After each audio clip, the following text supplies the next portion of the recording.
Think of a fruit tree, shrubs in your house. If you accidentally cut the irrigation pipes that is supposed to feed the shrubs water, notice it's not the same day you cut the pipes that the trees start to die. Most times, that tree still looks green. Months even, it's still staying green. Some of them are strong enough to be there for a year, maybe 2 years.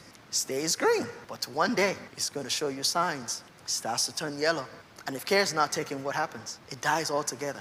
That's a metaphor for most of us. Some of us have been cut off from the water source, but we're still showing up. We're still moving. We still got our makeup on. We still have our fine clothes on. So nobody can see that we've been cut off from the source. One day, the signs will begin to show that you've been cut off from the source. My prayer for every single person under the sound of my voice is that you never be cut off from the source of water.